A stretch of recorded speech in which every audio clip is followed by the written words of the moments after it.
Question है लेकिन मैं शॉर्ट करके बता रहा हूँ कि और ये बहुत ज़रूरी है क्वेश्चन ताकि ये बात समझें।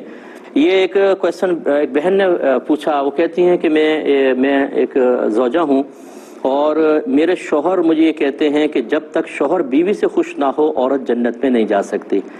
अच्छा, अब वो करते ये हैं मेरे शौहर कि वो कभी मुझसे खुश ही नहीं रहते क्योंकि वो नहीं चाहते कि मैं जन्नत में चली जाऊँ। तो लिहाजा उसमें उन्होंने जो कहानी लिखी है पूरी वो ये कि हर काम में मेरे नक्स निकालते हैं, मुझे बात बात पे झूठा साबित करते हैं। अगर मैं नमाज़ पढ़ने भी लगूँ तो कहते हैं पहले मैं नमाज़ पढ़ूंगा फिर तुम नमाज़ पढ़ोगी, और वो कहते हैं कि अगर मैं खुश हो गया तो तुम जन्नत में चले जाओगी। तो वो कहती हैं कि क्या अब मेरी जन्नत में नजात और मेरी नजात और जन्नत में दाखिला क्या ये शौहर की रज़ा पर ही मौकूफ़ है? इसको खुश करने पर मैं जो फ़राइज़ पूरे कर रही हूँ और जो मैं नेक अमाल कर रही हूँ उनकी कोई अल्लाह की बारगाह में क़द्र व कीमत नहीं है? इसका क्या जवाब है? देखें, एक तो मीठा मीठा शिकवा में अर्ज़ कर दूं कि हमें दीन की ABC नहीं आती, लेकिन जहां अपने मतलब के मसाइल निकल रहे हों वहां पर हम पूरे दीन के अंदर गर्क होने की कोशिश करते हैं और उसमें भी अक्सर ठोकर खाते हैं। वैसे दीन कभी याद नहीं आएगा, लेकिन अगर मेरी वरासत कोई दबा रहा होगा तो मुझे दीन याद आएगा। वैसे माँ बाप अपने औलाद को दीन नहीं सिखाएंगे, लेकिन औलाद बदतमीज़ी करे या माँ बाप को पैसा ना दे तो फिर माँ बाप को दीन बहुत याद आता है।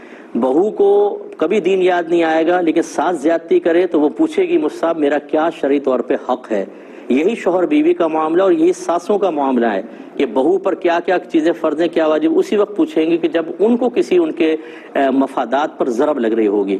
तो ये हर एक के साथ नहीं होता, लेकिन अक्सर होता है, क्योंकि मेरी तो ये फील्ड है, 30 साल हो गए काम करते हुए, कि हम वहीं पर दीन की तरफ माइल होते हैं या दीन को फ़ौक़े देते हैं जहाँ अपना कोई फ़ायदा निकल रहा हो या फ़ायदा हासिल करना मकसूद हो।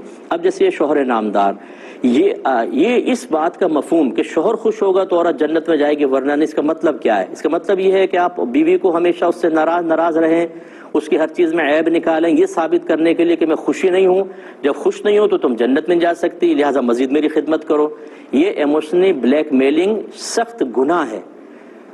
खुश करने का बस मफहूम ये है कि औरत शौहर की नाफरमानी ना करे, यानी अगर वो जिस्मानी ताल्लुक़ के लिए बुलाए तो बिल्कुल मना ना करे, और बाकी ये कि किसी भी तरीके से उसको हर्ट ना करे, बदतमीज़ी करना, लहजा सख्त रखना या ऊंची आवाज़ में बात करना या शौहर को मारना पीटना या कोई एहसान किया तो एहसान जताना, बस ये चीज़ें हैं।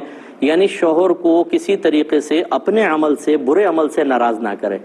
बाकी ये कि हर तरह खुश रखने की कोशिश करना, उसमें अपने आप को पूरा ख़त्म कर देना, इसका शरीयत की तरफ से कोई मुतालबा नहीं है। मैं बारहा आपको मसले बता चुका हूँ कि औरत पर घर का काम करना भी वाजिब नहीं है, ना शौहर के हाथ पाँव दबाना, ना उसकी चाय बनाना, ना उसका खाना बनाना, ना कपड़े इस्त्री करना, ना झाड़ू पोछा करना।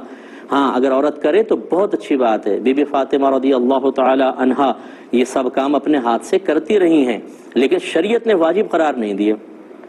तो खुलासे कलाम ये है कि आपके शौहर जो इस वक्त किरदार अदा कर रहे हैं वो बिल्कुल गलत कर रहे हैं। और जितने शौहर हजरात मेरी बात को सुन रहे हैं, आपको अल्लाह ताला ने अगर हाकिम बनाया है तो इसका मतलब ये नहीं है कि आप एक बुरे हाकिम बने और बीवी को एक नौकर समझें या उसको पाँव की जूती समझें या उसको मतलब ये कि इमोशनली ब्लैकमेल कर करके और अपने मतलब के उसमें तो आपको ये हदीस याद आ गई या ये रिवायत या सुना हुआ कौल याद आ गया कि शौहर खुश ना हो तुम जन्नत में नहीं जाओगी, और ये नहीं आपने सीखा कि अल्लाह ताला खुश ना हो तो आप कैसे जन्नत में चले जाएंगे, या आप जो कर रहे हैं वो अल्लाह की नाराज़गी, उसके रसूल की नाराज़गी वाले काम हैं या नहीं है। तो खुलासा कलाम ये है कि औरत को चाहिए कि शौहर की कोई नाफरमानी ना करे, जो शरीयत के दायरे में रह के हुक्म है ठीक है मान लें, और कोई बदतमीज़ी नहीं होनी चाहिए, शौहर को किसी तरह उसकी दिल आज़ारी नहीं होनी चाहिए। बाकी ये कि आप काम करना चाहें तो बहुत अच्छी बात है, और बिल्कुल ब्लैकमेल होने की ज़रूरत नहीं, ना शौहर को करना चाहिए। बीवी अच्छा है, खिदमत करे, बहुत अच्छी बात है। हमारे घर वाले पूरा काम करते हैं, सब का अक्सर घरों में ऐसा ही होता है, लेकिन कोई हमारे यहाँ ज़बरदस्ती नहीं होती है। काम किया तो हम एहसान मानेंगे, ये चीज़ होनी चाहिए। आपके शौहर जो भी कर रहे हैं या इस किस्म का कोई भी शौहर मेरी बात सुन रहा है, गुस्सा तो बहुत आएगा कि ये क्या, अगर बीवी भी सुन रही होगी ना साथ में तो और परेशान हो जाएंगे कि मैंने जो इतने अरसे से किसी को गलत बात कह के काबू में किया हुआ था, आज तो ये बेकाबू हो जाएगी मुफ्ती साहब की बात सुनकर, तो वो आइंदा कहेगा हकाम शरीयत ही ना देखो, क्योंकि हमारा ठेका चलना चाहिए। लेकिन ये नहीं सोचते कि अगर आपने हमारे प्रोग्राम से कुछ सीख लिया और अल्लाह की बारगाह में तौबा कर ली तो जन्नत का रास्ता आसान होगा। अगर प्रोग्राम नहीं देखेंगे, सीखेंगे नहीं, तो क्या मतलब अल्लाह ताला आपकी मर्जी के मुताबिक ढल कर हर चीज़ आपकी मर्जी के मुताबिक अता करेगा? ये कहाँ से आपने सीख लिया? نتیجہ نکلے گا کہ آپ اصلاح قبول نہیں کر رہے، اصلاح والی تمام ذرائع اسباب آپ نے ختم کر دیے. اب جب آپ مریں گے تو پتہ چلے گا کہ آپ نے تو ظلم ظلم ظلم کیا تھا. کسی کی بچی کو اس طرح بار بار ڈس ہارٹ کرنا یہ کس طرح جائز ہو سکتا ہے؟ کسی کی بیٹی کے ساتھ ایسا معاملہ کرنا کیسے جائز ہو سکتا ہے؟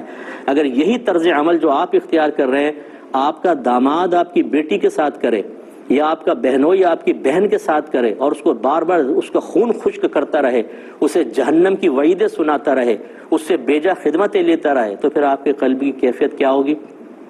تو بس جیسے اپنی بیٹی اور اپنی بہن کے لیے آپ کے جذبات ہیں، ایسے ہی اپنی زوجہ جو کسی کی بیٹی کسی کی بہن ہے اس کے لیے بھی ہونا چاہیے.